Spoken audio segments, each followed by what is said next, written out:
এ কি, এই গর্তে এত বড় সাপ ছিল আর আমি দেখতেই পেলাম না। গর্তের সাথে সাথে সাপটিকে তো আমি কেটে ফেললাম। সাপটিকে দেখে তো অনেক বিষধর সাপ মনে হচ্ছে। এখানে মনে হয় আরো সাপ রয়েছে। আমি দ্রুত পালিয়ে যাই। এরপর মাধব পালিয়ে যায়। তখন সেই গর্ত থেকে একটি বাচ্চা সাপ বেরিয়ে আসে। এটা কে ছিল? আমার গর্তে আমার মাই তো থাকবে। ডিম থেকে বের হওয়ার সাথে সাথে বাবা মা এখানে লুকিয়ে রেখে গেছে। আমার মাকে আমি আজও দেখিনি। নিশ্চয়ই মা আমার সাথে দেখা করতে এসেছিল। আর ওই শয়তান কৃষক আমার মাকে মেরে ফেললো আর আমাকে মায়ের আদর থেকে বঞ্চিত করলো। মা, ওর জন্য আমি আমার মাকে হারিয়েছি। আমার মায়ের মৃত্যুর প্রতিশোধ আমি নেবই, ছাড়বো না ওকে।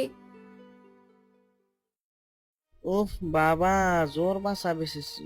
আর একটু হলেই সাপটা আমাকে কামড়ে দিত। ওগো, কি হয়েছে? এমন হাঁপাচ্ছ কেন? আর এত তাড়াতাড়ি তোমার আলকাটা শেষ? আর বলো না, আল আর কাটলাম কোথা থেকে। আজকে আমার কপালটাই খারাপ।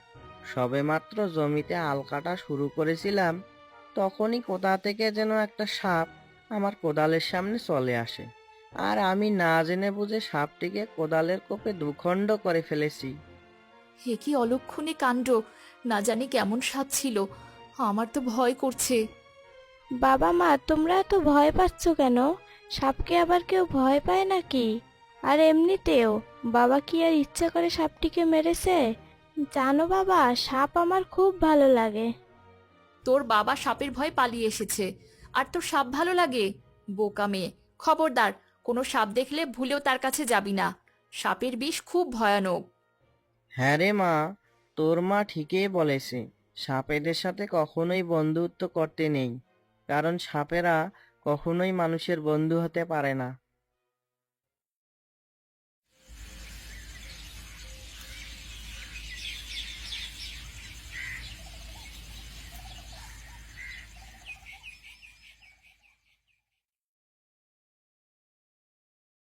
কোথায় ওই কৃষক? আজ না হয় কাল তোকে তো এই মাঠে আসতেই হবে। যেদিন তুই আমার সামনে আসবি সেদিনই তোর শেষ দিন হবে। কিন্তু আমার বেশি ওই কৃষক মরবে তো। যদি না মরে তবে তো উল্টো ও আমাকেই মেরে ফেলবে। না না, আমাকে বুদ্ধি খাটিয়ে কাজ করতে হবে।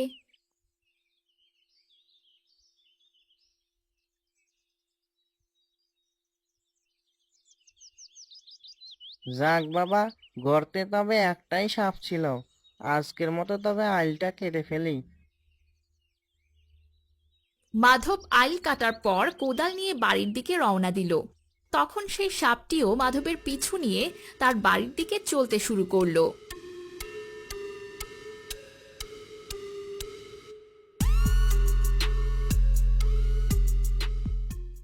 যতদিন না আমি তোকে শেষ করতে পারছি ততদিন আমি এখানেই থাকবো। বাবা, তুমি দ্রুত হাত মুখ ধুয়ে এসো, আমার খুব খিদে পেয়েছে। আদর দিয়ে দিয়ে মেয়েটাকে মাথায় তুলেছো। সে কখন থেকে বলছি নিজের হাতে খাবার খেয়ে নে, কিন্তু কে শোনে কার কথা? তুলি, মা, আজকে আমার অনেক কষ্ট হচ্ছে। আজকে তুই মায়ের হাতে খেয়ে নে, কেমন? হলো তো, এবার আয় আমি খাইয়ে দেই। মিতালি তুলিকে খাবার খাইয়ে দেয়।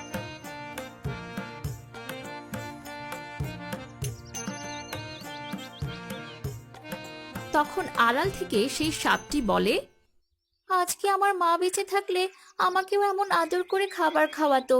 মা, তুমি আমাকে ছেড়ে এভাবে চলে গেলে আমি এই মেয়েটিকে কামড়ে দেব। তবেই না ওর মা বাবা উচিত শিক্ষা পাবে।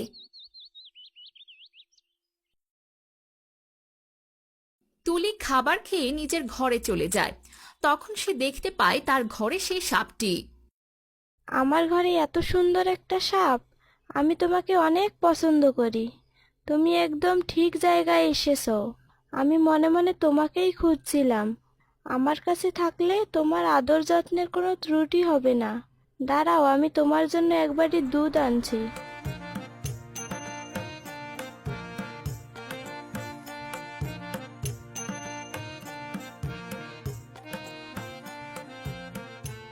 আরে, এ আমি কোন বিপদে পড়লাম!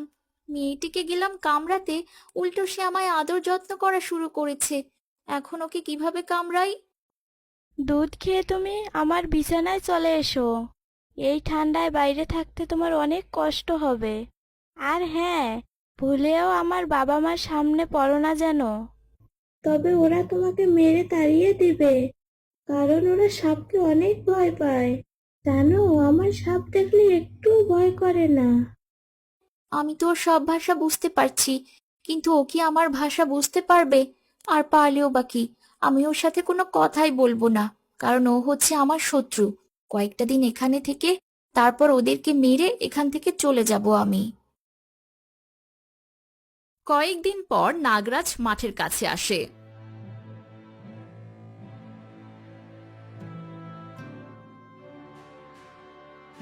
এ কি, এই মাঠটিকে এভাবে কে ফসল চাষ করেছে? তবে আমার বাচ্চা কোথায়? এখন আমি নাগিনকে কি জবাব দেব? না না, তুই আমাদের ছেড়ে এভাবে চলে যেতে পারিস না। তবে কি আমার একটা ভুলের কারণে আমি তোকে এভাবে হারিয়ে ফেলবো?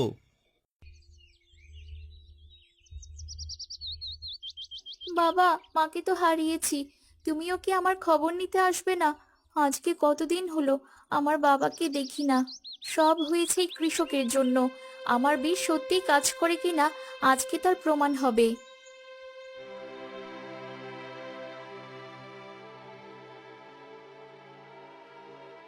ওই তো আমাদের কন্যা।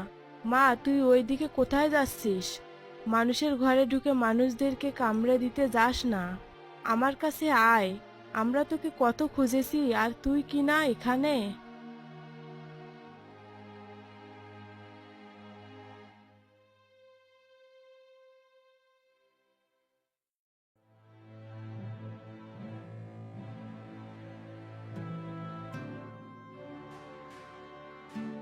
কে তুমি?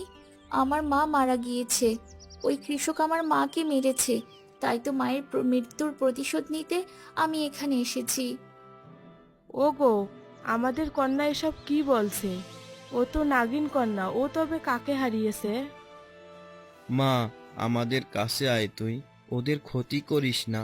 ওরা তোর মাকে মারেনি, তোর মা বেঁচে আছে। এই তো তোর মা। বাবা, তবে সেদিন কে মারা গিয়েছিল?